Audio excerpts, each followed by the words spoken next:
A Ti, Jesus. Aleluia, Jesus.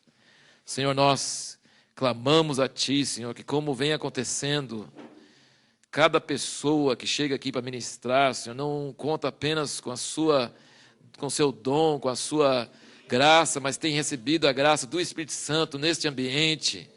Eu peço a Ti, Senhor, que aquilo que move, irmão Zé Carlos, possa sair, que ele tenha liberdade na palavra, Senhor, que ele sinta, Deus, graça para transmitir a nós esse peso, Deus, esse amor, Senhor, essa paixão, ó Deus, por aqueles que estão passando dificuldade, que estão caídos, que estão afastados em diversos tipos de problemas, Senhor Deus. Usa a vida dele nesta manhã, passa um pouco desse Espírito para muitos de nós aqui, Senhor.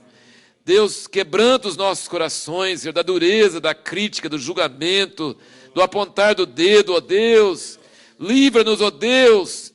Ó Deus, batiza-nos, ó Deus, com o Espírito e ministério que Barnabé tinha, ó Deus, para que cada um aqui seja capacitado por Ti para ir atrás, para orar, para amar, para buscar aqueles que estão doendo e machucados, Senhor. Deus, dá essa unção para a transmissão da Tua palavra nesse instante. Nós Te pedimos em nome de Jesus. Amém, Jesus. Aleluia. Obrigado. Deus abençoe a todos, um bom dia. O Haroldo estava lembrando dessa igreja de Kansas City, e então, pela indicação dele, nós ficamos 6 meses frequentando, que foram os nossos últimos 6 meses, infelizmente a gente ficou sabendo no final, né?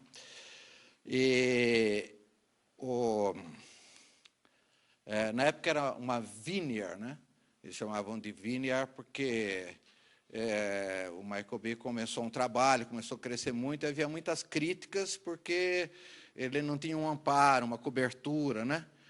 Aí houve então a cobertura da vineyard, mas uma coisa assim que marcou muito a gente, era uma igreja assim com um louvor muito forte, com uma vida muito forte. Inclusive, houve um fato que os vizinhos chamaram bombeiros, né, para socorrer a igreja que estava incendiando. E os bombeiros chegaram e não tinha nada, né?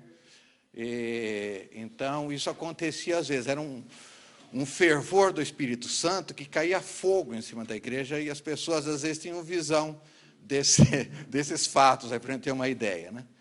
E quem coordenava esse trabalho chamava Michael Sullivan. Acho que nós fomos até jantar com ele uma vez, né? Foi. E esse é uma igreja, assim, um trabalho assim, de 3.000 pessoas, praticamente. E esse irmão que estava à frente desse trabalho, nessa unidade, o Michael Sullivan, de repente deu assim uma palavra para a igreja, achei impressionante, que Deus havia secado o ministério pastoral dele para que ele entrasse, a partir daquele momento, no ministério profético.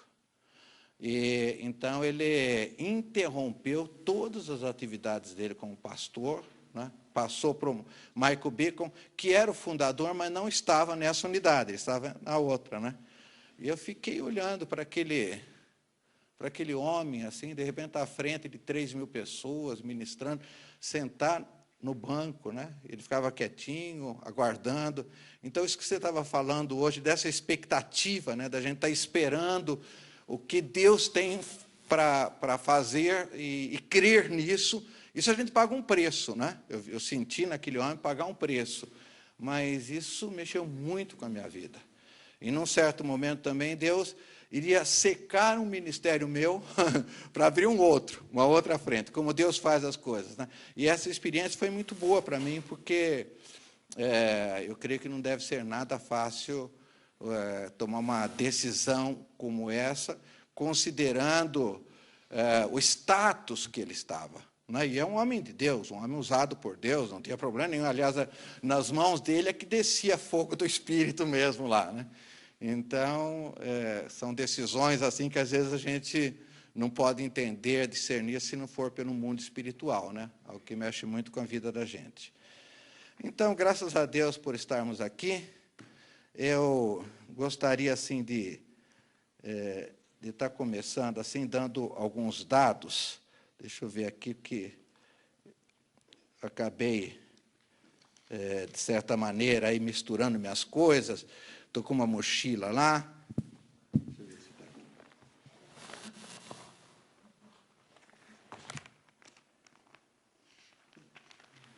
Daqui é uma reportagem que saiu nesse domingo no Jornal Estado de São Paulo. Achei bastante interessante e talvez ela tenha alguma coisa com aquilo que nós vamos falar, né?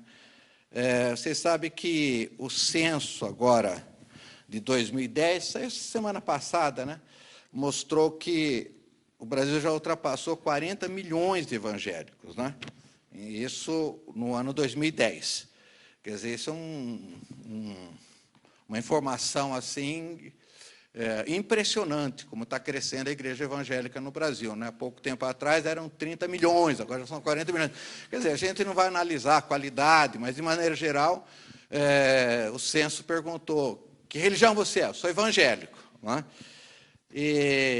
Então, para mim, isso é uma boa notícia, né? E aqui ele faz uma análise. São Paulo viu a pulverização evangélica na última década, mostra o censo 2010.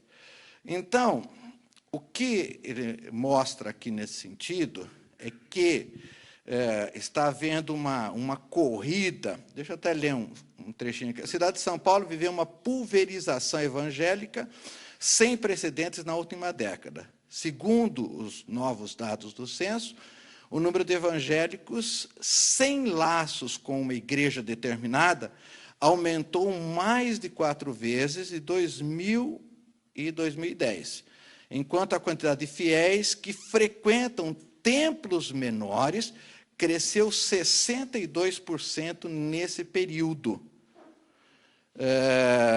E aqui mostra um crescimento na cidade de São Paulo de 825 mil fiéis, né, chamam de fiéis, né, só na cidade de São Paulo, nesses 10 anos, né, parece ser bastante relevante a gente observar esse detalhe. Agora, o que acontece é que eles chamam de igrejas não denominacionais, né, sem especificar nomes, sem ter importância os nomes, que está havendo uma migração das grandes denominações. Por exemplo, o censo informa que a Congregação Cristã do Brasil perdeu 74.200 membros. Isso na cidade de São Paulo. A Universal do Reino de Deus perdeu 72.620. Depois aí os adventistas, os batistas, luteranos, Deus é Amor, são igrejas que estão decaindo, e esse fluxo, essa migração, está indo exatamente para evangélica não determinada, que eles chamam, né? E pequenos templos que estão crescendo, desenvolvendo. Quer dizer, aqui eles não dizem que houve abandono da fé, né? Da crença, mas que houve essa transferência. Então, a gente observa esses dados aqui, e ele é interessante porque ficou relativamente fácil, né? Hoje é como se você tivesse um cardápio, né? Você escolhe aquilo que é melhor, o prato que é melhor, né? E realmente vai se perdendo vínculos com autoridade, com liderança, com coisas desse tipo. Não estou aqui criticando isso, nem elogiando, mas eu quero dizer que isso é um prato cheio para trazer, num certo momento, um esgotamento espiritual, um desapontamento espiritual, uma frustração, né?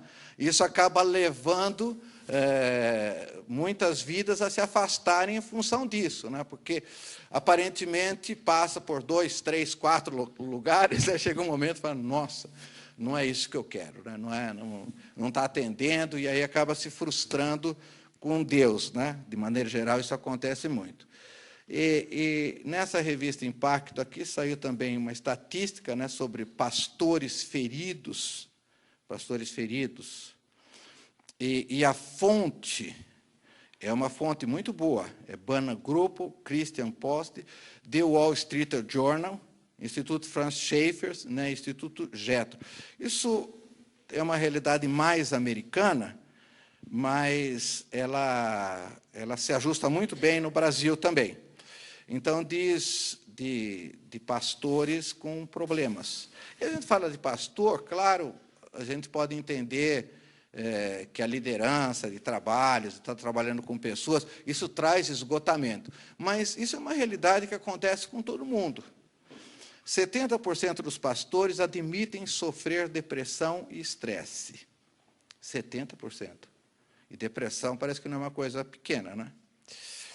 80% deles sentem-se despreparados para o ministério. 80% sentem-se despreparados para o ministério. 70% afirmam só ler a Bíblia quando precisam preparar seus sermões.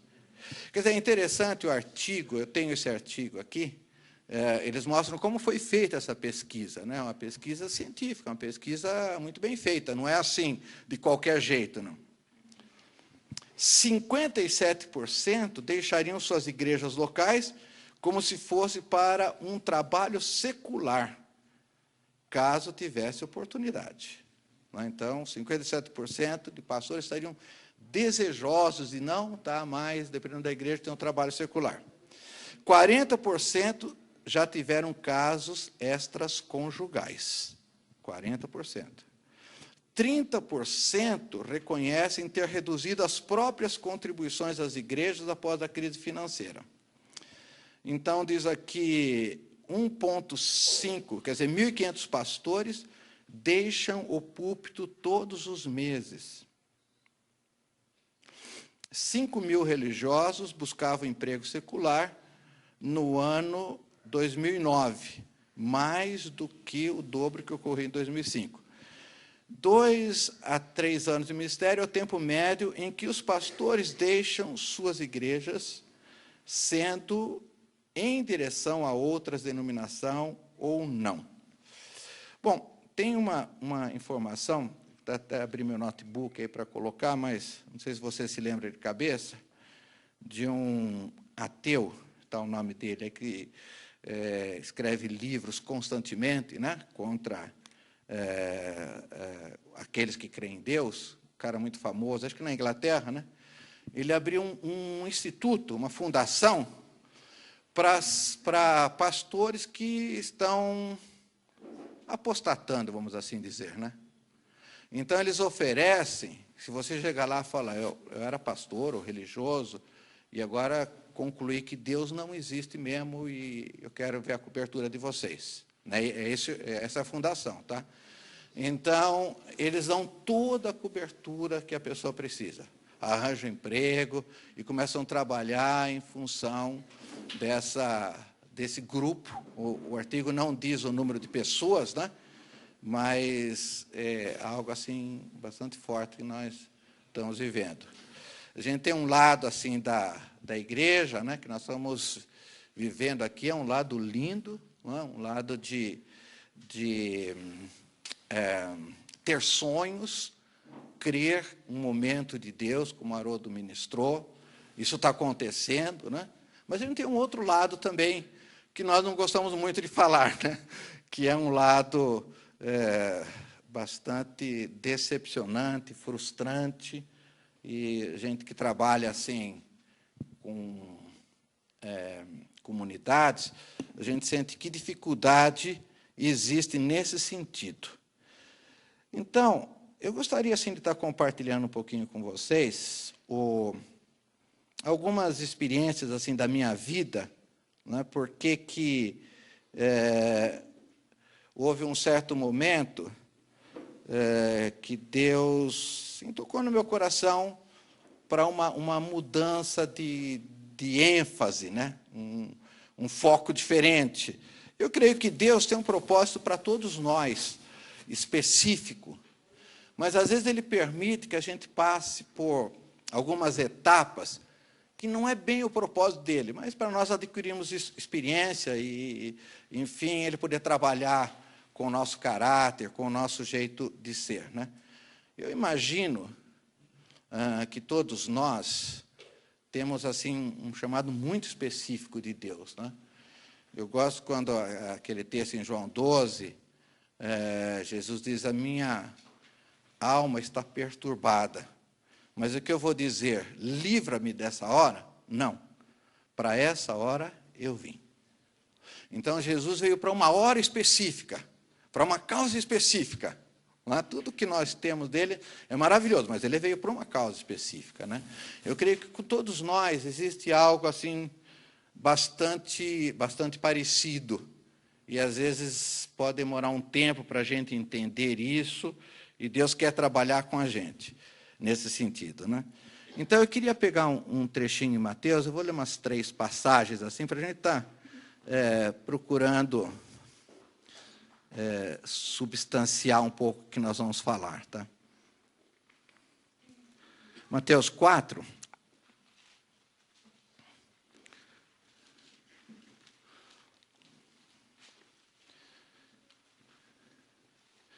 Uma coisa que eu li alguma vez, e isso mexeu comigo, e eu entendi que a minha vida tem alguma semelhança com isso.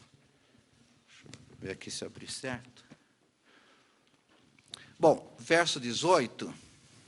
Aqui, então, no verso 17, Jesus começa a pregar, ele inicia o ministério dele, dizendo: arrependei-vos, porque está próximo o reino dos céus.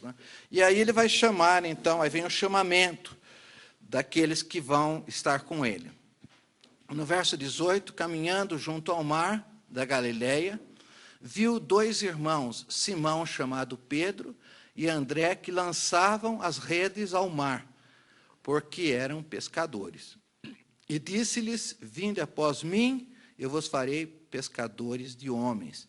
Então, eles deixaram imediatamente as redes e o seguiram. Passando adiante, viu outros 2 irmãos, Tiago, filho de Zebedeu, e João, seu irmão, que estava no barco em companhia de seu pai, consertando as redes. E chamou-os. Então, eles, no mesmo instante, deixaram o barco. E o seu pai... Deixaram o barco com seu pai e o seguiram. É interessante esse texto aí, e eu gosto assim da Bíblia, assim, nos detalhes, porque se é um livro inspirado pelo Espírito Santo, ele tem riqueza assim, nos detalhes. Então, ele chamou Pedro, e Pedro lançava redes. Ele chamou João, e João consertava redes. São 2 situações diferentes. Então, a gente observa que o ministério de Pedro... E aqui ele diz: você vai ser pescador de almas, é um ministério mesmo de lançar redes e trazer peixes. Um ministério assim ousado, evangelístico na acepção da palavra. E em Lucas 5 a gente vai ver que ele não tinha pescado nada, Jesus mandou jogar a rede novamente, ele falou: em cima da tua palavra eu jogo, e veio com muitos peixes. E, em diversas situações a gente vai ver isso. É um ministério gostoso, um ministério de atrair vidas para o reino, ser usado para isso. E eu sempre gostei disso. Então, nossa, que legal. Negócio eu quero ser. E quando era criança, nem tanto, adolescente, meu pai tinha uma lavoura de uva. E, às vezes, eu trabalhava assim nessa lavoura e nem conhecia Jesus, não sabia nada. Às vezes, ia na igreja católica com a minha mãe, e eu me via, às vezes, pregando para as pessoas. Uma coisa mais maluca, porque eu nem sabia o que era uma igreja evangélica, não sabia nada. Naquela época, a gente tinha um muro que separava. Os evangélicos eram tidos como... pessoas assim abomináveis. Os nossos pais ensinavam isso. E eu me via assim, já falando para as pessoas, pregando, e falando de Deus para as pessoas. Eu sonhava com isso, mas não sei por que eu sonhava, porque não tinha nenhum instrumento assim de base para me dar subsídio. E quando eu me converti, conheci o Senhor, o fato de estar no magistério, então a gente acaba tendo alguma facilidade de comunicação. Então, logo que eu já conheci o Senhor, numa igreja, uma comunidade pequena, o pastor às vezes me chamava, para estar ajudando alguma coisa. E eu me via assim, e quando Deus deu a oportunidade de a gente começar um trabalho, estar à frente de um trabalho, foi algo que houve assim uma boa pesca, vamos dizer. Aprendi assim a lançar rede mesmo, ia visitar as pessoas, trazia as pessoas para a igreja, aproveitei assim muitos amigos, parentes, né?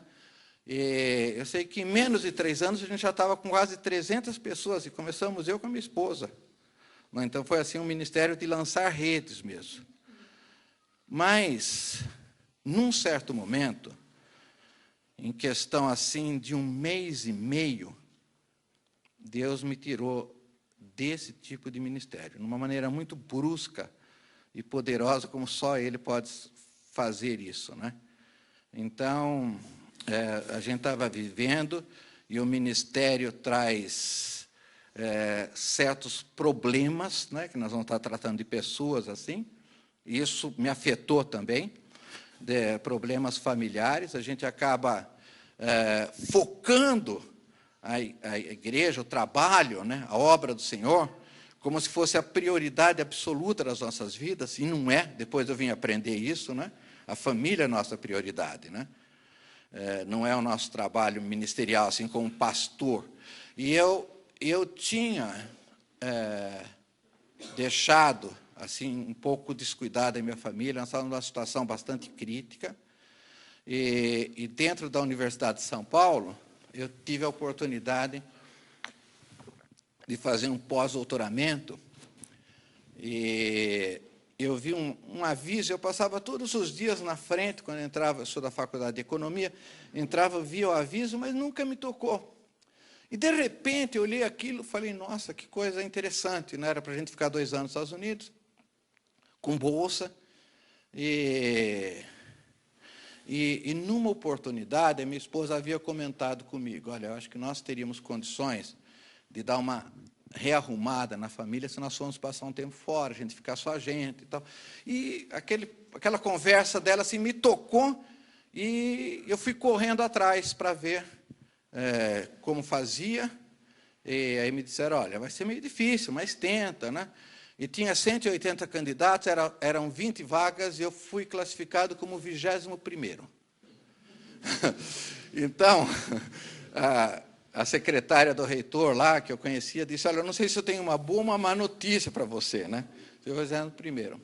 Falei, aparentemente é uma má notícia, mas pode ser uma boa, né? E aí tem uma USP aqui em São Carlos, e um professor desistiu. E aí eu tinha 1 mês e meio para preparar minha ida. E uma igreja com 300 pessoas atrás. Mas Deus tinha preparado um pastor, e eu entendi que esse era o momento. E nós acabamos indo. Então, isso foi um corte ministerial muito importante na minha vida. Lógico que na hora eu não entendi isso. Na hora eu não entendi. Eu sabia que nós estávamos cansados, que havia problemas. Aí, nós ficamos 2 anos, e quando nós voltamos, a bolsa era tão boa, tinha tantos privilégios, que dava direito até férias. Então, vim passar férias no Brasil. A gente ficou lá 1 ano, e já vim passar as férias no Brasil, para depois voltar novamente. E quando eu voltei, ficamos aqui uns 20 dias, para depois retornar, e eu fiquei sabendo de um sobrinho, com 16 anos, que estava totalmente envolvido com drogas, tráfico, né? E sobrinho por parte da minha esposa. E aí, antes da gente ir embora, sugeriram para a gente, falaram, olha, a única maneira de salvar esse menino é você levar embora com você para os Estados Unidos. Aí, o menino, 16 anos, a minha filha mais velha tinha 15, depois outra com 13, depois o Arnaldo com 11 para 12, então, e um pequenininho, né, que esse Haroldo falou que casou a semana passada. Falei, caramba, como é que eu vou levar uma pessoa dessa comigo, que não toma banho? Ele ficava 2 meses sem tomar banho, isso o pessoal falando, né? Não trocou o dia pela noite, à noite ele ficava vendo filme, e de dia ele dormia. e totalmente viciado, envolvido com tráficos, né? Então, eu creio que essa já foi assim, o primeiro teste que Deus queria fazer de cuidar de pessoas. Não é? Então, eu creio que Deus preparou os nossos corações. A gente não poderia ter feito isso assim pela vontade humana apenas, ou pelo desejo humano de querer ajudar. Né? E nós levamos esse garoto com a gente e passamos assim um período muito complicado, muito difícil, mas Deus tratou com ele. Ele começou na igreja com a gente, e Deus foi fazendo uma obra, e eu creio que foi assim, uma primeira experiência que a gente teve assim, de algo que parece que Deus queria fazer nas nossas vidas, alguma coisa assim diferente daquilo que a gente estava acostumados. Né? Aí, quando nós retornamos, eu vi que aquele fervor que eu tinha para o evangelismo propriamente dito, né, de sair a campo, coisas desse tipo, havia quase que esmorecido na minha vida. E nós começamos um trabalho naquela oportunidade, o Haroldo começou com a gente, e foi interessante que esse trabalho foi uma reunião caseira, depois não coube mais nas casas, aí nós fomos num templo, num espaço alugado. E no dia que nós iniciamos isso, havia 12 pessoas ou famílias de origem diferente em termos denominacionais, vamos dizer. E eram pessoas problemáticas, né, Haroldo? Acho que não tinha um assim que eu podia pegar e falar, não, esse, né, vai ajudar a gente. Eram problemas, tanto é verdade que a gente às vezes conversava, a gente tinha reunião de conversar sobre o que nós vamos fazer com essa pessoa, o que nós vamos fazer com isso. Então, aí o senhor deu uma palavra para a Márcia, para minha esposa, dizendo que ele estava dando aquele trabalho para a gente, que nós não íamos ser melhor que ninguém, mas nós íamos ser diferentes, que nós estivéssemos atentos, né, que ele tinha outro propósito para a gente. E aí eu comecei a entender que esse novo propósito era o ministério de consertar redes. Aí mudou. Já não era mais para partir nesse sentido. Se você for observar o ministério de João, um ministério muito diferente de Pedro, não é? João ele tem um cuidado especial com aquilo que eu chamaria de comunhão, de relacionamento, não é? O Evangelho de João é alguma coisa. O Evangelho de João, no meu ponto de vista, é um evangelho 100% da graça, né? Ele é Novo Testamento puro, né? Ele começa até o final, vai o Novo Testamento puro. E a forma, o jeito dele relacionar, o jeito dele se relacionar com Jesus, né? Totalmente diferente dos outros. Então, ele tem uma característica muito diferente. Né? As cartas de amor de João, quando ele trata, a gente percebe que ele tem um ministério totalmente diferente. E então, eu comecei a entender, sem assim estar atento, isso fui ver mais tarde, o que Deus tinha feito, né? Mas um ministério de consertar redes. Ministério de consertar redes. Veja, você joga redes e pesca. Eu acho que a experiência que eu tive foi uma experiência gostosa. É lógico que Deus dá a direção, como está lá em João 21, né? Aonde se deve jogar a rede para pescar. Né? Tudo está no controle dele. Tá? Mas, para mim, num certo momento, ele deu, e nós pescávamos, e foi bom. Né? Mas o que eu comecei a entender é que uma rede furada, uma rede que os nós não estão bem solidificados, com barbantes quebrados, coisas desse tipo, você joga, mas os peixes escapam. Não é?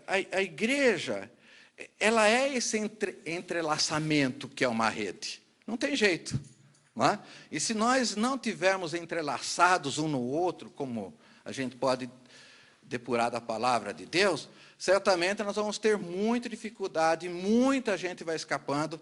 E a verdade é que as pessoas vão escapando. Uma vez eu li sobre isso, que a igreja cristã, é o único exército do mundo cujos soldados feridos são largados para trás. Ninguém volta para resgatar esses soldados. Se você for pegar qualquer exército, né, filme de guerra, qualquer coisa, tem um cara lá, foi baleado, alguém arrisca a vida para buscar o cara, né, para tentar. Não é? E a igreja cristã é o único exército, quer dizer, isso é uma frase que eu li, que está totalmente desinteressada. Porque eu fico com a ideia de que se eu estou agregando vida, estou sendo instrumento, tá bom. É isso que Deus quer de mim. E, na verdade, nós vivemos essa realidade hoje de igrejas que crescem, e crescem mesmo. Não é? Então, a ideia, porque está crescendo, então Deus está me abençoando, o que eu estou fazendo é certo, é bom. E a gente acaba não olhando quantas vidas vão ficando para trás. Vidas que acabam tomando assim, uma posição de muitas vezes ficar com raiva do Evangelho, ficar com raiva de clero, de coisas assim, né? Fica assim totalmente revoltadas, né? É quase como aquela ideia lá que Jesus dá quando sai um espírito e a casa fica vazia, sem varrer, aí vem 7 mais fortes, né? Então é uma coisa mais ou menos assim, uma casa vazia, a gente tem visto isso, né? E uma coisa assim que foi marcando nesse período, eu antes de conhecer Jesus, né, eu morava num perímetro rural, e a nossa diversão, nosso final de semana, isso era adolescente, para jovem já, era ir bar, não tinha outra alternativa. Então, a gente não tinha valores espirituais nenhum, e não que eu fosse assim me envolver com bebida, não, graças a Deus o Senhor me poupou nunca, mas era o local assim onde a gente se reunia, os grupos, né? E tinha os alcoólatras, os bêbados, né? E uma coisa que me chamava muita atenção no bar, nesse bar especificamente, em todos os bares, vamos colocar entre aspas, tá? O amor que existe entre as pessoas que estão lá dentro. Porque lá você tem pior tipo de pessoas possíveis. Aqueles bêbados, aquelas pessoas que a mulher traiu, aquele cara, sabe, que é a maior decepção, ele vai e se entrega. Lá tem um cara para ouvi-lo, ele abre o coração. Não é? Ele fala, não existe, se você entra num bar, não existe um bêbado lá assim, encolhido no canto. Tem alguém que vai conversar com ele. É uma coisa assim interessante isso. Faz parte desse processo. Não é? Então, eu já li sobre isso, comparação de como a igreja com bar. Não é? Existe essa comparação. Realmente, como nós estamos distantes de realidades como essa, não é? De realidades como essa, assim, de um despojamento mesmo, no sentido de estar acolhendo, de estar fazendo essas pessoas terem dignidades, né? Porque eu vejo que esse alcoólatra, naquele ambiente, ele tem dignidade. E é interessante isso, meu pai era de frequentar bar, né? E as pessoas, eu me lembro, eles largavam família, largavam todo mundo, assim, no final de semana ia no bar. Porque aquele ambiente era mais agradável que a família dele. Existia mais amor, existia mais dignidade para ele lá, do que na família dele. Não era uma questão só da bebida. Não é? Eu tenho um tio, por exemplo, que é alcoólatra, ele não vai em bar, ele bebe na casa dele. Já está idoso assim, continua na casa dele. Não é? Então, não é só a bebida, é aquele relacionamento, aquela comunhão, que isso faz diferença, né? Então, quando a gente pensa nesse ministério de consertar redes, nós temos que observar essa realidade que existe mesmo em todo ambiente assim, religioso, vamos dizer dessa forma, né? Isso eu vejo dentro da nossa comunidade, a dificuldade que as pessoas têm, né, às vezes vem alguém diferente, às vezes vem alguém em crise, com problemas, né, e de integrar, de estar assim, perguntando, se interessando, né? Então, a igreja parece que ela perdeu o sentido dela. E esse Ministério de Consertar Redes, eu entendo que ele trabalha com esse objetivo, né? de entrelaçar, de trocar o barbante, ou ver o que aconteceu, como é que eu posso arrumar esse processo para que ele fique melhor. Agora, é interessante a gente avançando um pouquinho, que apesar de Pedro ter tido esse ministério de lançar redes, né? Ao contrário de João, mas ele também se preocupa com isso. Eu gostaria de pegar um trechinho de 1 Pedro 4,8, para a gente estar podendo encaminhar um pouco. 1 Pedro 4,8 é um versículo assim, bastante conhecido, mas toca muito com a minha vida. Aqui, Pedro está falando de alguns deveres, né? De algumas atitudes, de alguns comportamentos que nós deveríamos ter. Então, aqui ele está tendo uma função mais pastoral mesmo, né? Então, ele começa dizendo que no verso 7, né? Todas as coisas estão próximas, sede, portanto, criteriosos, sóbrios, a bem das vossas orações, e acima de tudo, e eu gosto desse acima de tudo, né? Esse sobretudo, essa evidência que ele coloca, porém tem de amor intenso. Tem uma versão revisada, ela fala de amor ardente, um amor intenso, ardente um para com os outros, porque o amor cobre multidão de pecados. O amor cobre multidão de pecados. Essa palavra, o amor cobre multidão de pecados, eu, às vezes, tenho até um pouco de receio de falar dela. É uma coisa tão forte e, ao mesmo tempo, tão assim enigmática, né? Para a gente entender isso, o amor cobre multidão de pecados. Lembra uma historinha que eu li uma vez, que o museu lá na Alemanha, né? Então o guia estava levando um grupo de pessoas e, de repente, pararam em frente de um piano, e esse piano estava assim com uma cerquinha, e alguém pulou a cerquinha e foi sentar no piano. Aí o guia falou, não toque. Esse piano foi usado pelo maior mestre da música, por Beethoven. Ninguém é digno. Os grandes músicos vieram aqui e eles dizem, nós não somos dignos de sequer tocar nesse piano. Então, eu fico imaginando que tem coisas da palavra de Deus que parece que a gente está assim, quase que profanando falando dela, sem a dignidade que ela tem, sem a honra, a profundidade, a unção, a vida que ela tem. Então, falar para mim desse amor cobre multidão de pecados, isso está muito relacionado com o assunto que nós estamos tratando, né? Porque, evidentemente, esse ministério de consertar redes, esse cuidado que nós vamos ter com as pessoas, ele só pode ser com base nesse amor. Esse amor, evidentemente, é o amor de Deus, né? O amor ágape, o amor sacrificial. Porque o amor humano, existe assim no grego vários sentidos do amor, né? Não vamos entrar nisso. Vamos só pegar o amor divino, o amor humano. O amor humano, ele gosta do bonito, ele gosta do estético, ele gosta daquilo que dá reciprocidade para ele, né? Do cheiroso, do agradável. Nós gostamos de coisas assim.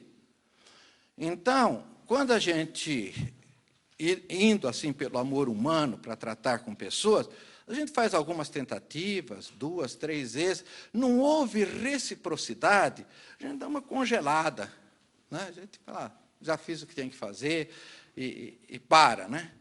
Mas o amor de Deus, o amor ágape, o amor sacrificial, é o amor que ama o feio, que ama o mal cheiroso, que ama o destruído,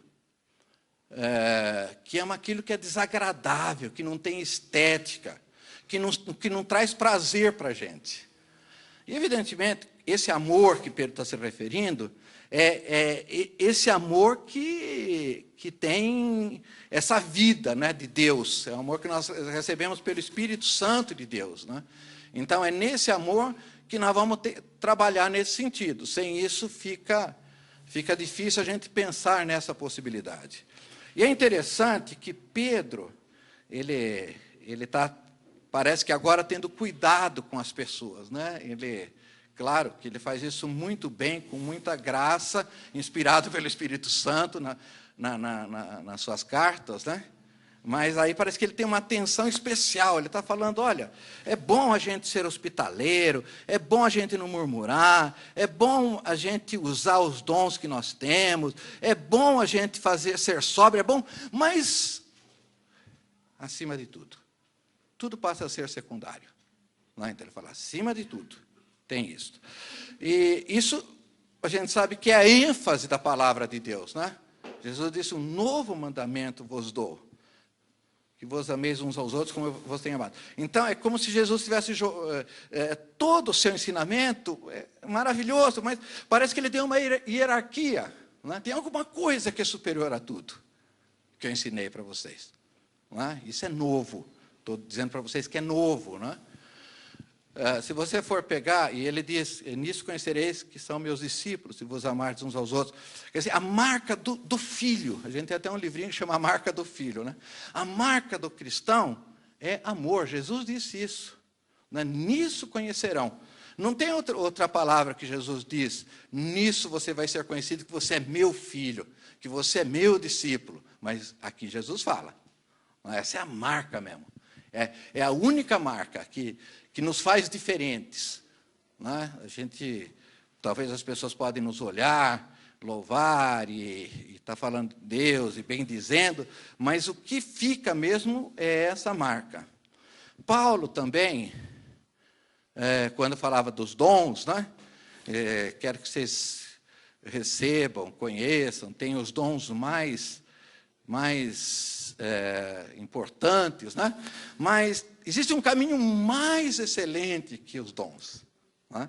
É interessante observar que é nessa base que nós podemos trabalhar. Não tem outra base, e é a base da palavra de Deus, é a base que nos leva a ter assim algum sucesso naquilo que nós vamos fazer, que é esse amor que Deus deu para nós, né? Eu creio que é algo que a gente precisa tomar posse, entender, porque a palavra de Deus diz que foi derramado pelo Espírito Santo nas nossas vidas, né? E esses momentos, assim, que às vezes a gente se coloca diante de uma situação que a gente fala, Deus, eu quero experimentar esse teu amor, porque se eu for pela minha sabedoria, vamos admitir que o ser humano seja bondoso, acho que todos nós temos bondade, todos nós temos uma dose de amor, mas se eu for com esses recursos, eu estou perdido.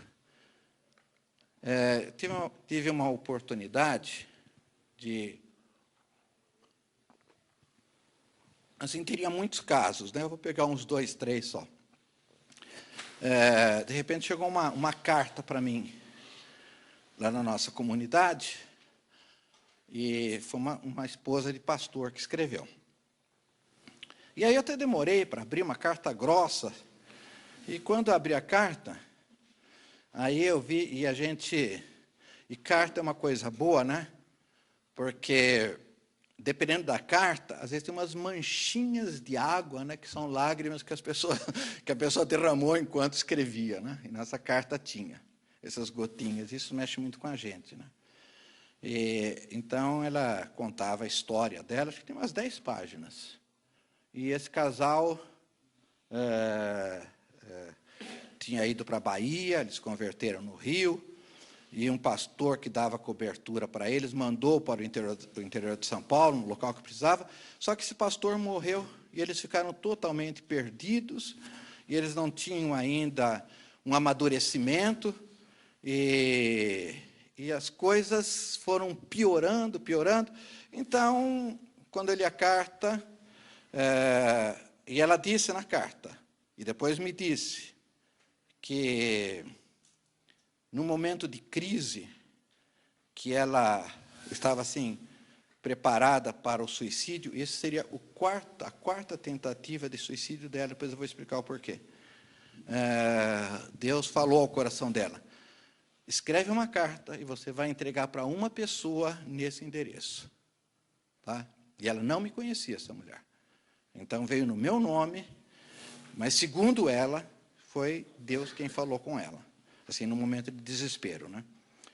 Bom, então nós começamos a trabalhar. Eles tinham já o rebanho que eles trabalhavam, acho que estava com 4, 5 pessoas, estavam passando fome, dificuldade, né? E aí nós pegamos, primeira coisa que nós fizemos, essas ovelhas aí, nós procuramos passar para uma outra comunidade lá perto, fizemos um acerto, e eles ficaram com a gente quase 2 anos. E hoje, coincidentemente, eles estão fortes, com uma igreja no Rio de Janeiro, e estão enviando um casal. O pastor Galdino está agora no sertão da Paraíba. Eles estão enviando um casal, uma filha de 15 anos, né, para o ministério lá. Inclusive, o pastor Galdino vai passar lá hoje, como é que é? Escorrega, que eu... Escorregou, está dentro. Ele me ligou agora, que ele vai passar lá hoje. Mas eu pegava esse homem aí, eu tinha aqui numa cidade, num local, ele está sempre junto comigo. Não é? É um baita assim, servo de Deus, um pregador, muito bom, comunicador, né? E no final, quando a gente viu que eles já estavam em condições de ir para frente, a gente ia liberá-los, eles ficaram com a gente na igreja nesse período, a esposa dele veio conversar comigo. E ele falou: olha, eu vou contar, o que eu vou contar para o senhor é algo que, esse período que nós ficamos juntos, eu sinto Deus me curando, mas eu preciso contar para o senhor. Então, ela contou a história dela. Quando ela tinha 16 anos, morava lá no morro do Rio, e pela primeira vez a mãe dela deixou que ela fosse na praia. Então, ela foi na praia. Bastante ingênua, né? E aí ela foi seduzida por um rapaz que convidou que ela fosse andar de barco com ele. Ele queria mostrar um local. E aí ele foi para uma ilha. E quando eles chegaram na ilha, chega um outro barco, que seria, então, 14 pessoas. E isso foi um preparo que fizeram para estuprá-la. Né? Então, a história que ela conta, como foram os detalhes, assim, e até num certo momento, eu falei: a senhora não gostaria de estar conversando com a minha esposa, com outra mulher? Ela falou: não, pode ficar tranquila que eu já estou bem. Né?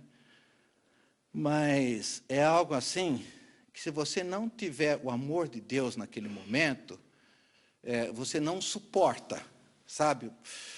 Os detalhes de crueldade, assim, ela contando que eles trouxeram crianças, jovenzinhos, para iniciar nessa área.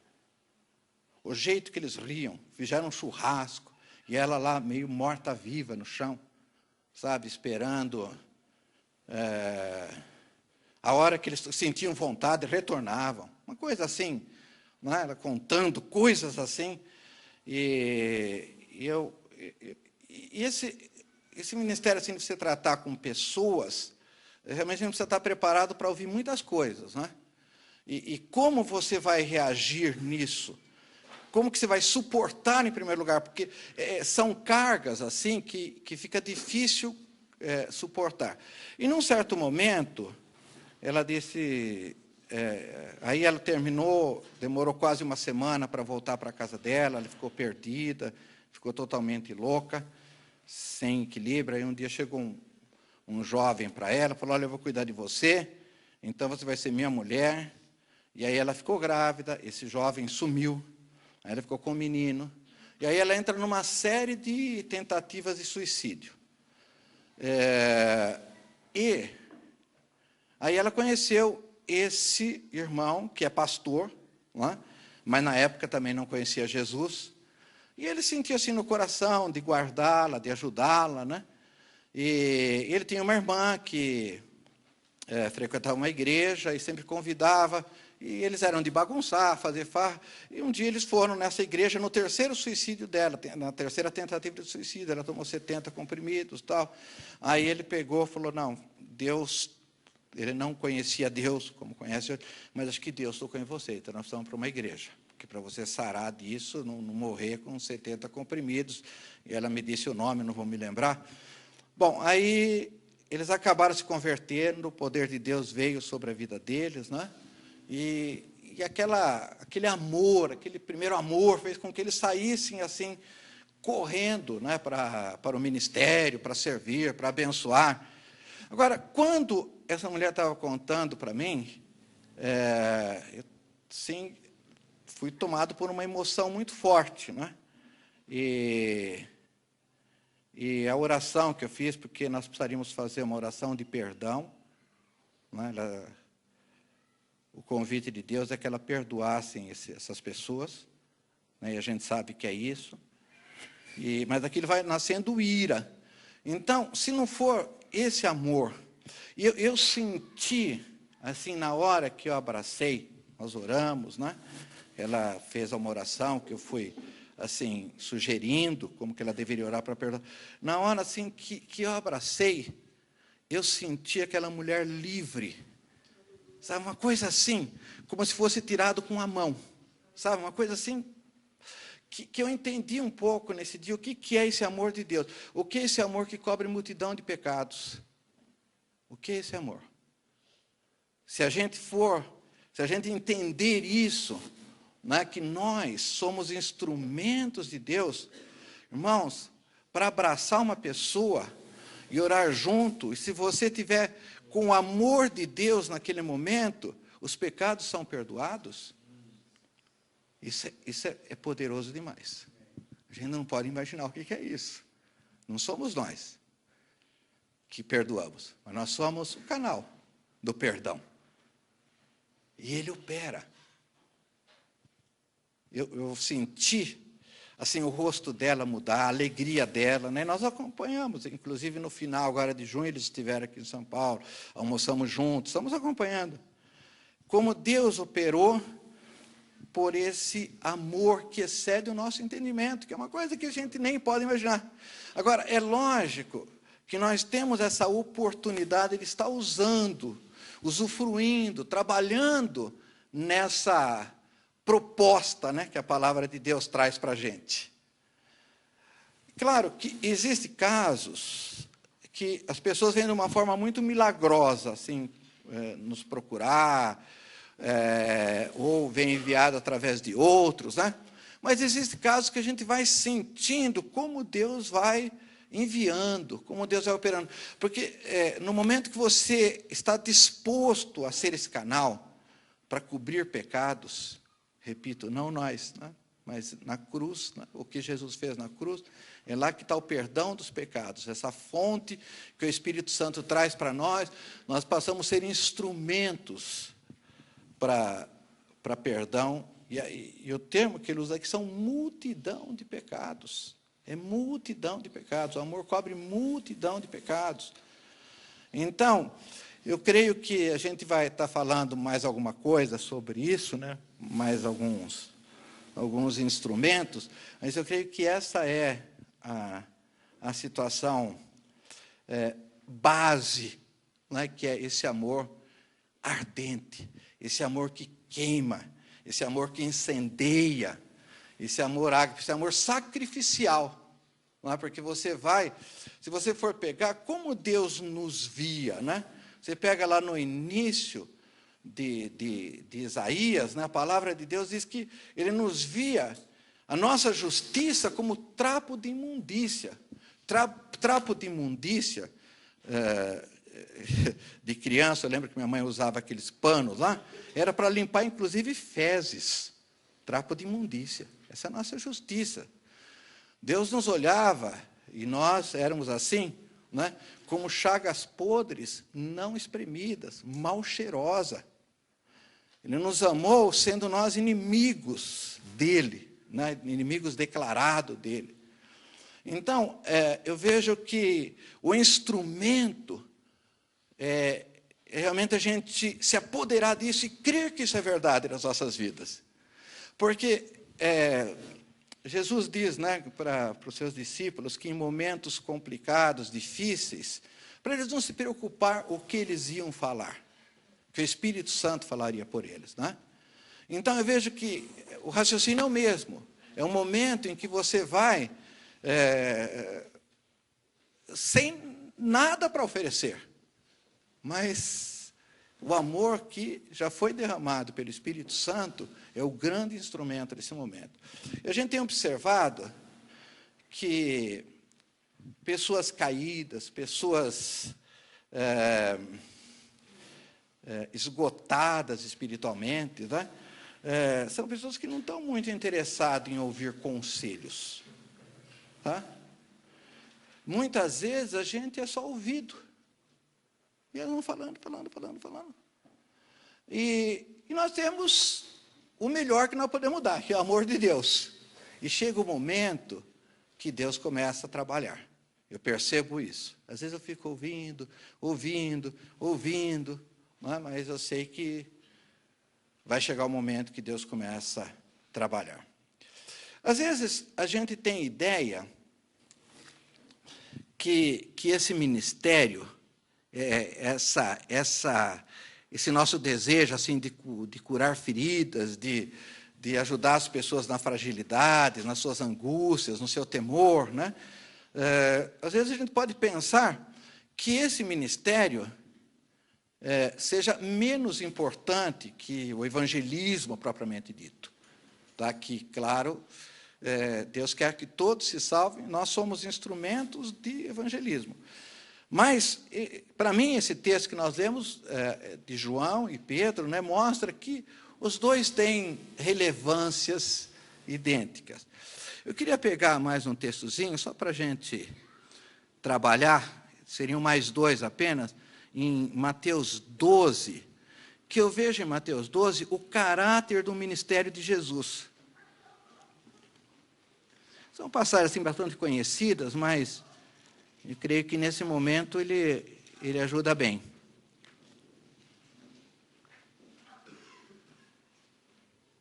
Mateus 12, 18, acho que é isso.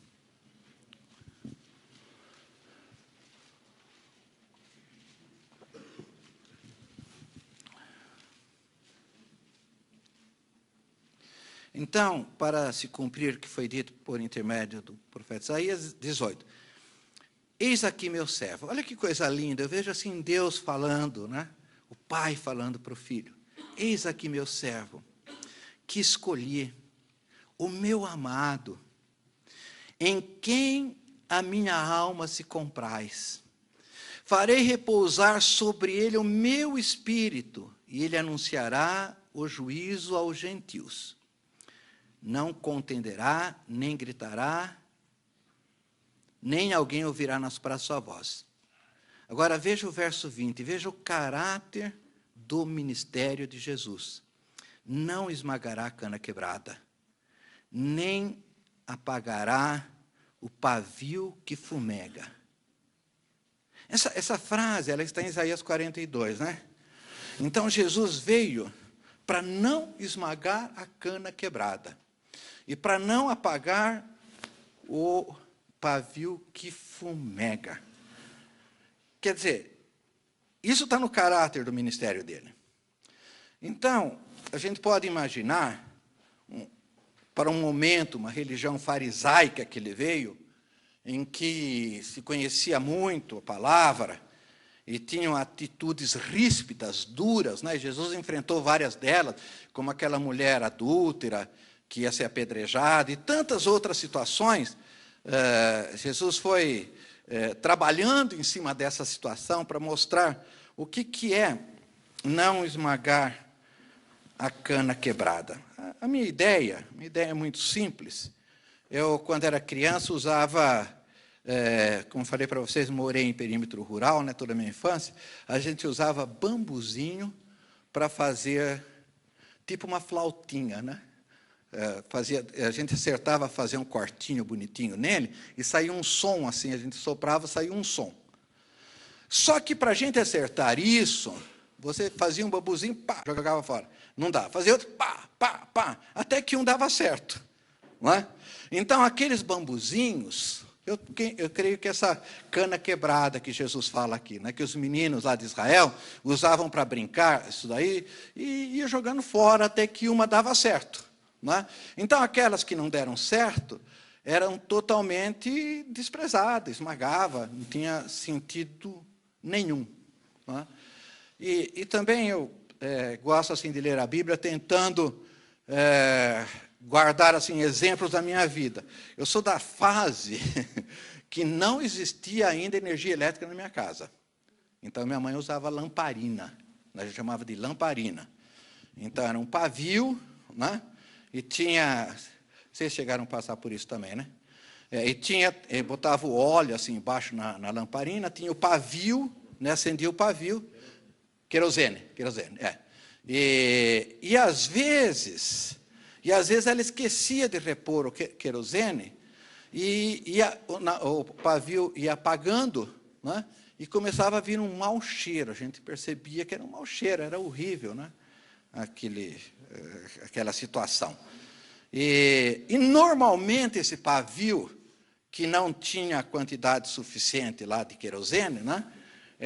Normalmente ela jogava ele fora, porque ele já começava a queimar sem o querosene suficiente, ele começava já a se desfazer, reduzir, então ela jogava fora e repunha um outro pavio. Né? Irmãos, se a gente for pensar, esses dois significados, o que é esse ministério, esse caráter do ministério de Jesus? Que coisa tremenda isso, né? Deus falar isso, Isaías já ter profetizado isso, tá? Porque aqui é uma profecia que vai se cumprir nesse momento aqui em Jesus, né? Eu creio quanto nós temos facilidade em descartar pessoas que não estão tocando uma música como nós gostaríamos. Nós temos isso em igreja, ou pessoas, quando eu falo em música, não no sentido literal da palavra, né, mas não estão sendo úteis como nós gostaríamos que fosse, ou muitas vezes podem estar discordando, ou muitas vezes, isso é verdade, um espírito de rebeldia, alguma coisa, isso, e é tão simples. E recentemente estava conversando com um pastor, ele está com uma igreja grande, bonita, né? E, na verdade, nós impusemos as mãos sobre ele, né? E ele estava me contando exatamente isso. Olha, aqui, não lê pela minha cartilha, está fora. E não importa quem seja, entendeu? Porque Deus me colocou como autoridade, e nós estamos crescendo. E esse indicador de estar crescendo, para mim, é terrível, né? Porque o fato de estar crescendo é como se Deus estivesse endossando embaixo. E nem sempre isso é verdade. Tá? Aliás, o que eu tenho observado é que nós temos recursos que muitas vezes, eu sou da área de gestão, contabilidade, administração, que muitas vezes aplicado dentro da igreja, dão certo. Nós temos estratégia, nós temos recursos. Né? E hoje, principalmente, eu vejo as igrejas americanas, o trabalho que elas fazem, assim, tratando como clientes. Não, atendimento diferenciado, especial. E as pessoas gostam disso, elas ficam satisfeitas. Né? Existe o próprio Estevão Hernandes, quando ele começou a renascer, ele era gerente de marketing do Itaú, diretor de marketing do Itaú. Não é?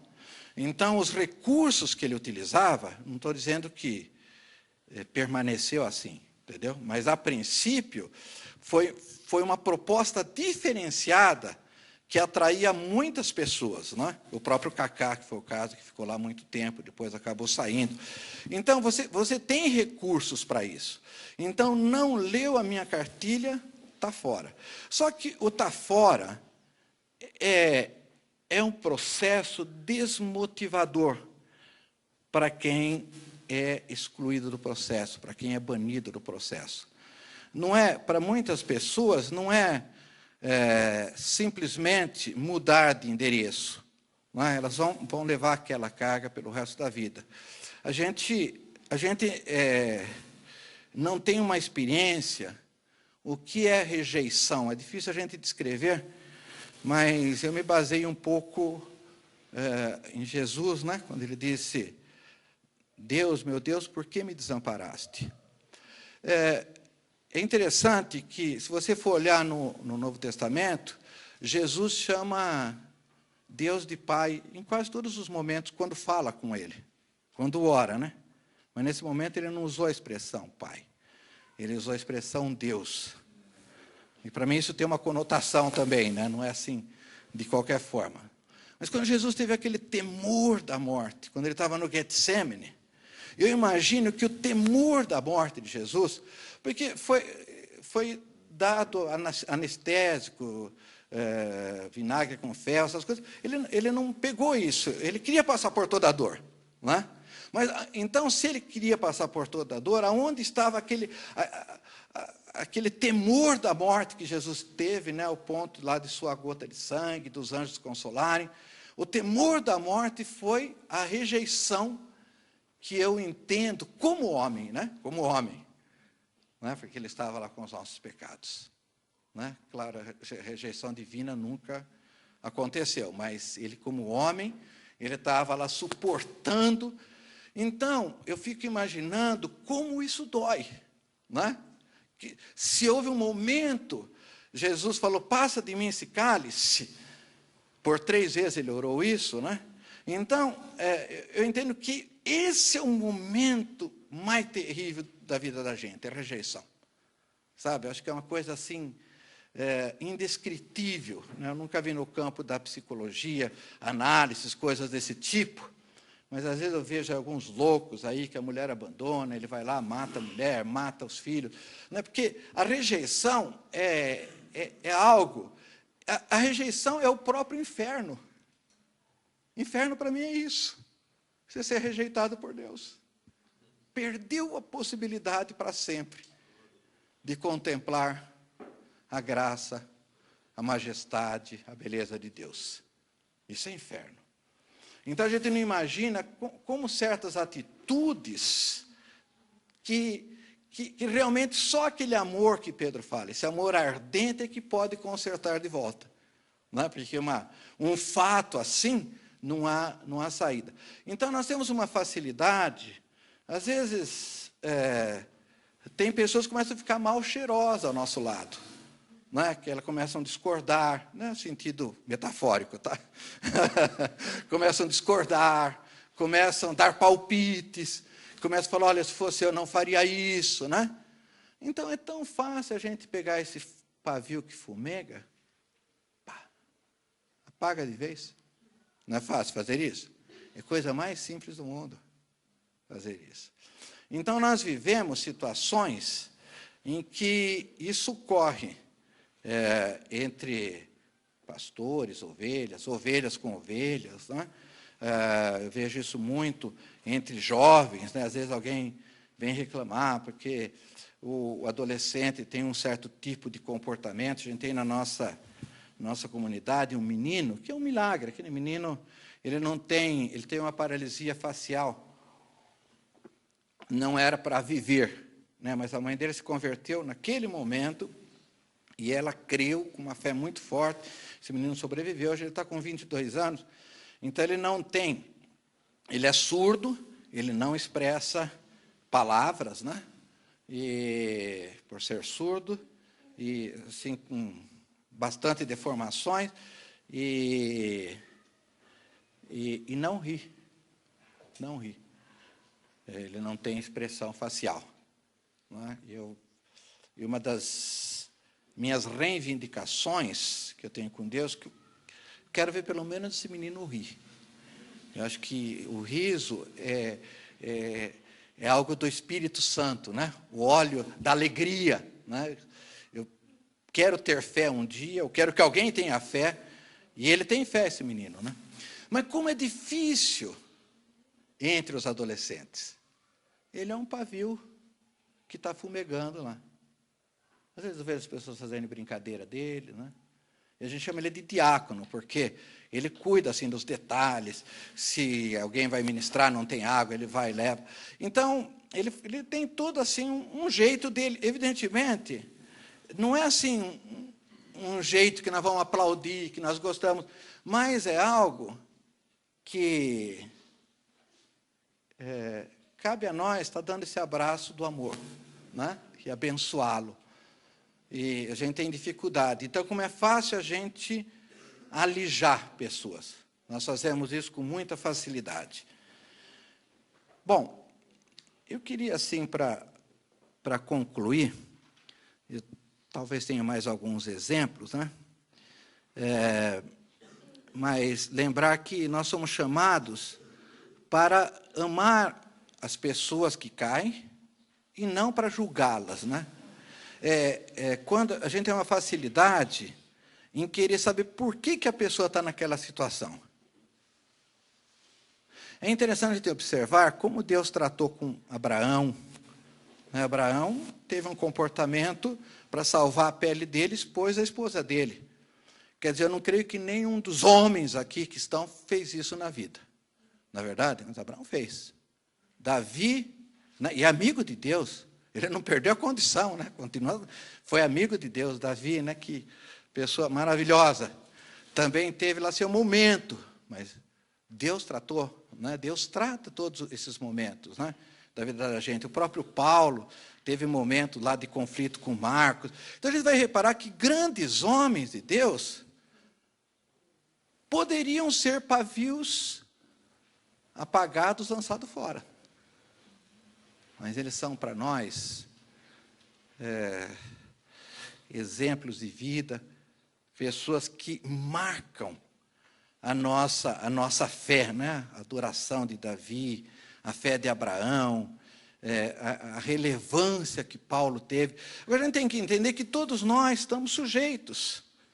Então, no momento que a gente tem uma situação de juízo e quer saber o porquê, e quer fazer uma intermediação, não é muito assim que funciona, não. A gente vai, às vezes a gente se coloca assim numa posição até superior de juiz, né? de querer gerenciar, de querer fazer. A palavra de Deus fala que nós somos ministros da reconciliação. Reconciliação significa reatar uma amizade. Então, nós vamos com esse propósito de reatar a graça que foi perdida, de trazer alguma coisa que foi faltada, né? E isso quem vai fazer é o Espírito Santo, nós estamos lá como instrumento. Então, eu queria, assim, para concluir, depois, se der tempo, eu posso trazer alguns exemplos, mas acho que não vai dar. Eu queria pegar um pouco, que vocês abrissem 2 Timóteo, capítulo 4, porque esse é o exemplo de Paulo. Eu entendo que Paulo também teve um momento desses. Grandes homens de Deus têm momentos assim. Deixa eu ver aqui onde que está. Timóteo.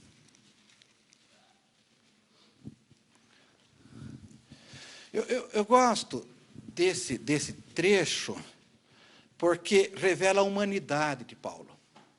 Nós precisamos olhar para as pessoas como servos de Deus, como pessoas cheias do Espírito Santo. Nós precisamos olhar para a humanidade das pessoas. E essa humanidade não foi tirada das nossas vidas. Enquanto nós não tivermos o corpo glorificado, nós vamos ser essas pessoas, não tem jeito. Lá, então, nós vamos estar, por melhor da situação, eu gostaria de dizer para vocês que eu vou fazer 63 anos agora, em agosto. Mas eu uso muito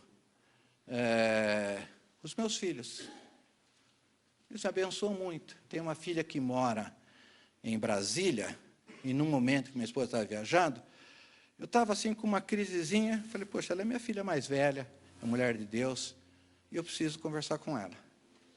E eu fui lá conversar com ela. O Natan, que é um menino de 22 anos, tem certos momentos que ele é tão especial para a minha vida. Eles poderiam olhar e falar, nossa, meu pai tem 25 anos de ministério, mas o que eu vou fazer? Não é? Você vai observar Paulo aqui no final da vida, um homem de cabelo branco, pedindo para um garotão, um meninão, vir ajudá-lo. E isso mexe muito com a minha vida. Que nós não temos um momento especial, que as coisas não vão acontecer com a gente. Que nós estamos isentos de um tropeço, de uma queda, de situações que nos envergonhem. Então, nós estamos sujeitos a qualquer momento, situações assim difíceis, e esse lado aqui, desse homem de cabelo branco rogando, vocês vão ver que é um texto que ele roga, que parece que ele implora, né? Para o meninão vir com ele. Ele está precisando. Então, no verso 9 diz, ele está falando para Timóteo, né? 4:9, né? 2 Timóteo 4:9. Procura vir ter comigo depressa. Agora, poderia ser até uma força de expressão, né? Mas se você olhar no verso 21, novamente ele fala, olha, apressa-te a vir antes do inverno. Vem logo, estou precisando de você. Agora vem um homem que eu creio que a gente não pode, depois de Jesus, no Novo Testamento, imaginar alguém como Paulo, não é verdade? Para mim, e acho que para todos nós, né, ele superou todas as expectativas que a gente possa imaginar de um homem de Deus, está nele. Né? Realmente ele excedeu. Agora, você vê no verso 10, você vai ver um homem desapontado, no fim da vida, morrendo, com aquele currículo, com aquela bagagem, com aquela experiência. Um homem desapontado, porque ele é homem, porque ele é humano. Então ele diz, porque Demas, tendo amado o presente século, me abandonou, e se foi para Tessalônica, Crescente foi para a Galácia, Tito foi para a Dalmácia. Então você percebe assim, naquilo que ele está escrevendo, assim uma pontinha de tristeza, né, de decepção, principalmente com Demas, que o Haroldo até fez referência na mensagem dele. Depois do verso 11, somente Lucas está comigo. Eu tenho aprendido na minha vida que na provisão de Deus, Ele sempre coloca um Lucas na nossa vida. Graças a Deus por isso. Se você tivesse que escrever aí no papel, quem que é o Lucas da sua vida? Aquela pessoa que Deus coloca, parece, para estar todos os momentos com a gente. E isso, eu creio que todos nós temos um Lucas. Procurem lembrar quem que é o Lucas da sua vida. Para estar abençoando essa vida, para estar orando por ela, né? Para estar reconhecendo. Então, somente Lucas. Eu fico imaginando aquela comitiva que andava com Paulo. Agora ele preso, né? sem condições. E falar, só um ficou comigo. Mas que bom que um ficou, né? Que bom que a gente tem um que fica conosco nos nossos piores momentos, né? Toma contigo, somente Lucas ficou comigo. Toma contigo Marcos e traze-o, pois me é útil para o ministério. Veja, como, eu sei que todo mundo sabe, conhece, né? Mas como isso é precioso. Um homem na sua humanidade quebrantado. Marcos foi uma pessoa que ele teve um conflito. E, num certo sentido, ele desprezou Marcos. Ele desprezou Marcos. Mas, nesse momento, ele está dizendo, traz ele com você. Ele é muito útil para mim. Que coisa boa, né? A gente pegar esse lado humano e ver que realmente nós pisamos na bola, às vezes, com as pessoas, mas as pessoas têm virtudes. E nesse momento crítico, nós olhamos os defeitos, né, e elencamos os defeitos. E como é bom a gente tratar isso com as pessoas, eu tenho visto caso, né, eu trabalhei com um pastor, desculpa eu estar colocando casos assim graves, mas para a gente ver que se não fosse amor de Deus, a gente não vai conseguir nada. Ele foi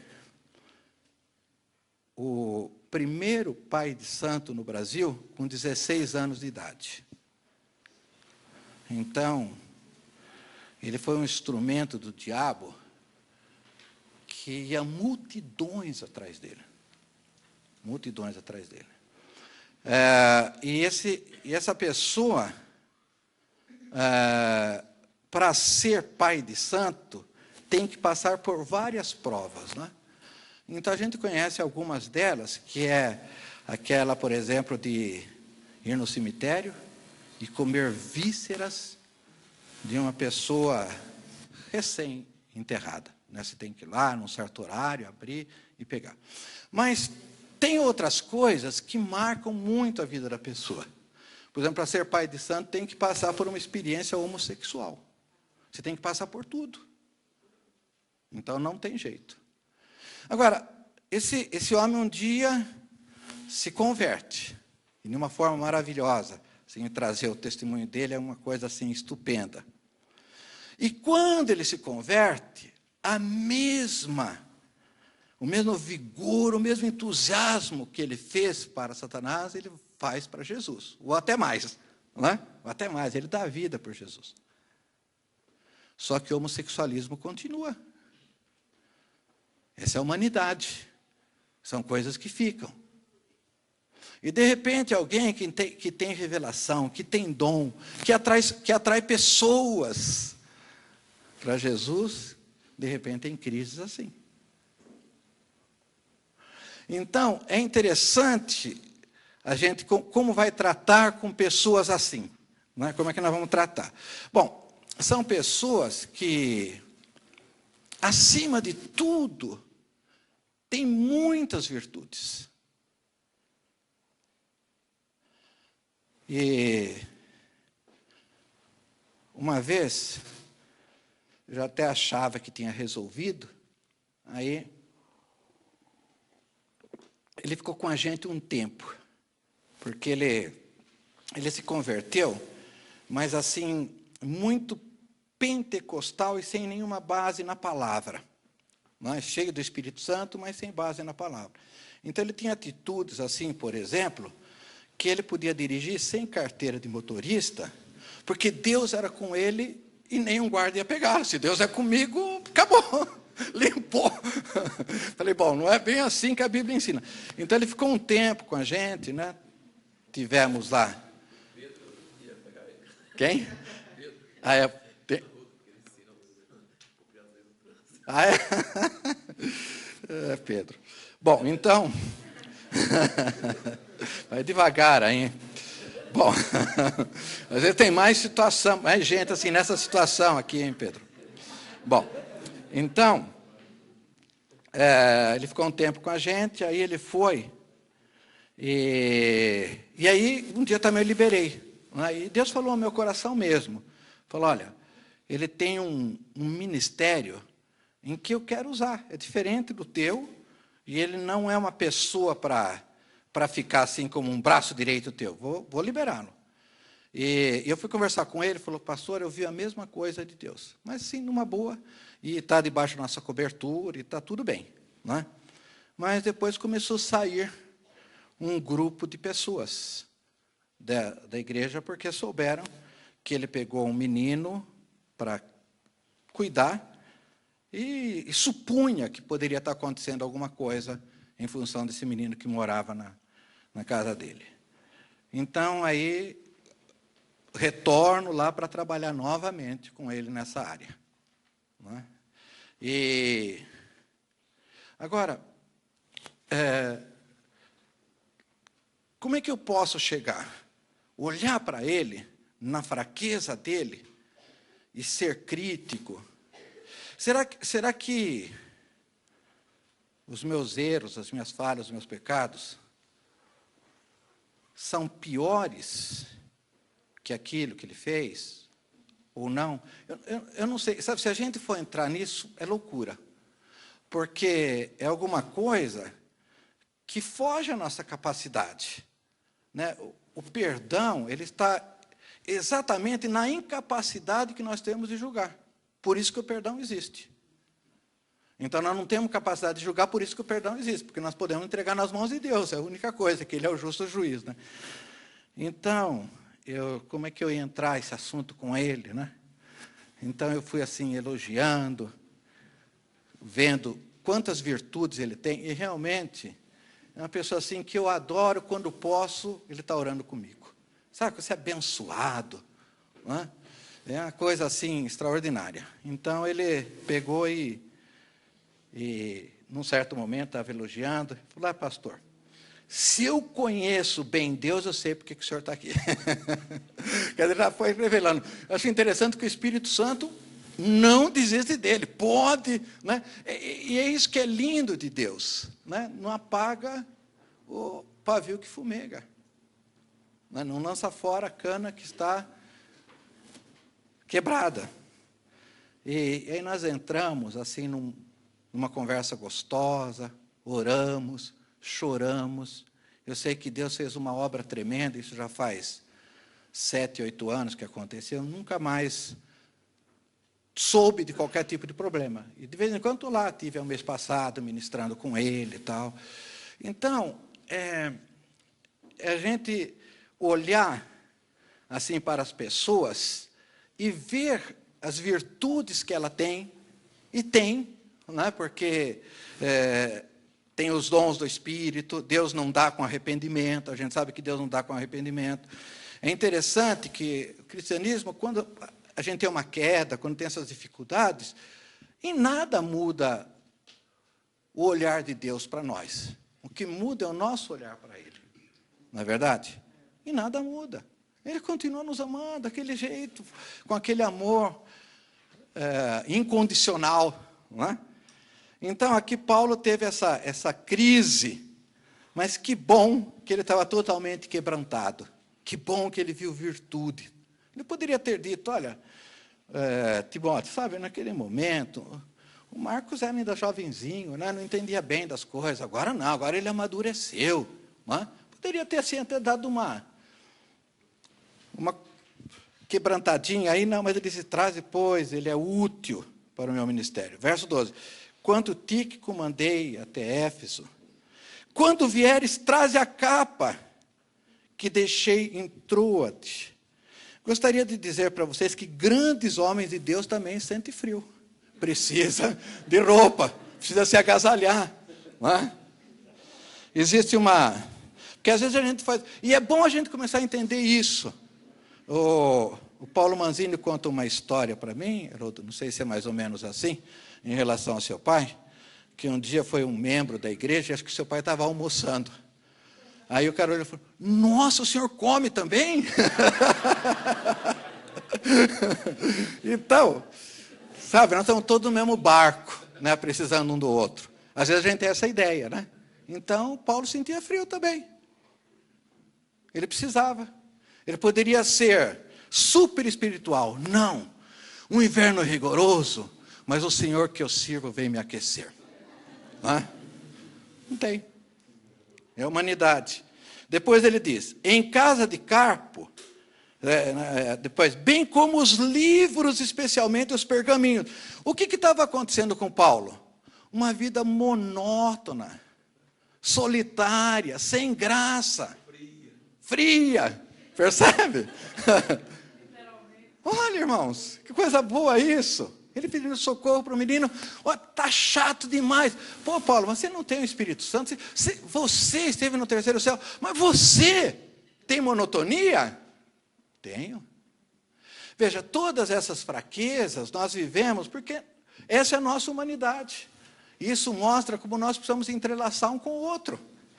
Não importa nível clerical, qualquer coisa aí que possa existir, né? Somos todos carentes, né? Agora, veja, no verso 14, eu entendo que Paulo vai revelar uma dor, uma mágoa, uma tristeza profunda. Ele diz: olha, Alexandre o latoeiro causou-me muitos males. O Senhor lhe dará a paga segundo as suas obras. Tá? Então, aqui mostra um estado de alma que ele estava. Né? Porque aqui é um traidor. Né? Alguém que trouxe grandes sofrimentos para ele. Na nossa humanidade, nós podemos viver esse problema. E nós precisamos de ajuda dos irmãos. Precisamos do amor de Deus. Depois ele diz, tu guarda-te também dele. Veja que Paulo estava mesmo, né? Já deu ponto final para esse cara. É bom a gente não fazer isso, tá? Porque aqui é só a revelação que ele tinha era suficiente para fazer isso, né? Não sei se a gente tem essa revelação. Tu guarda-te também dele, porque resistiu fortemente às nossas palavras. Então, no verso 16, Paulo vai mostrar também uma profunda frustração com os irmãos. Irmãos, eu estou querendo colocar isso para a gente entender como nós somos frágeis e como nós precisamos um dos outros. Tá? Quando a gente fala em caído, às vezes tem áreas da minha vida que eu estou caída, que eu preciso, estou confessando para vocês que eu busco nos meus filhos, busco no Haroldo, busco em irmãos. Né? Como é bom a gente saber que tem irmãos, que tem Lucas na nossa vida. Isso é muito bom, né? Então, verso 16, na minha primeira defesa, ninguém foi ao meu favor. Antes, todos me abandonaram. Irmão, você já viveu uma situação dessa? Você está numa crise e todos te abandonam? Mas uma crise assim que você vai ser julgado. Uma crise assim que você vai passar por uma situação muito dolorosa. E nesse momento todos te abandonam. Então, caídos têm esse sentimento. Principalmente de abandono, né? Quantas pessoas, caramba, eu saí da igreja, eu me afastei, ninguém me procurou. Ninguém se interessa por mim. Por aquele negócio de paz do Senhor, aqueles abraços, aquelas coisas, de repente. Então, quando a gente vai tratar com pessoas assim, precisa ter uma graça mesmo de Deus. E essa graça existe. Ela não está para... Agora ele diz, olha, que isso não sejas lhe posto em conta, mas o Senhor me assistiu e me revestiu de forças para que por meu intermédio a pregação fosse plenamente cumprida e todos os gentios o ouvissem. E fui libertado da boca do leão. O Senhor me livrará também da obra maligna e me levará salvo para o reino celestial. A Ele a glória pelos séculos dos séculos. Amém. Então, gostaria de deixar, já deu meu horário, mas que nós pudéssemos estar refletindo sobre essa situação em que Paulo passou, em que todos nós estamos sujeitos, e que tem muitos irmãos passando por aí. E não é surpresa, e não é porque ele é inferior, ou porque ele tem menos fé, ou porque ele é frágil, nós estamos bem. Não. Sabe, nós não conseguimos entender esse quadro. Mas o que nós entendemos é que Deus nos levantou para consertar redes, todos nós. Amém? Vamos ficar um pouquinho em pé para a gente estar orando. Amém. Não sei se essa oração a gente poderia fazer de mãos dadas. Quem sabe você está dando a mão para um Lucas aí nesse momento. E é tão bom, né? A gente ter um Lucas aí ao nosso lado.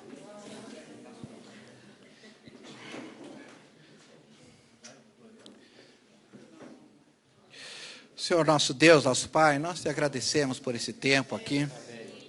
E nós não queremos ter esse rótulo, Senhor, de sermos pessoas que largamos soldados feridos para trás e não socorremos. Nós repreendemos esse rótulo que as pessoas têm dado para a sua igreja, Senhor. E nós queremos ver, como já foi ministrado aqui, um novo tempo para as nossas vidas, Senhor. Deus, Tu és santo. Tu és amoroso, Tu és bondoso, e Tu és Deus agora para colocar nos nossos corações pessoas que estão carentes, pessoas que estão com necessidades, pessoas que estão frustradas, desapontadas, pessoas que estão sem esperança, mas que já conhecem a Tua verdade, Senhor. Oh Deus, coloca no nosso coração, cada um de nós, que nós possamos sair com esse propósito daqui, ó Deus, de estar abençoando vidas com esse amor, com esse recurso, com esse tesouro inesgotável que o Senhor colocou em nós, que é esse amor sacrificial, esse amor que cobre multidão de pecados, esse amor que tem uma consequência, um efeito, melhor dizendo, que excede ao nosso entendimento.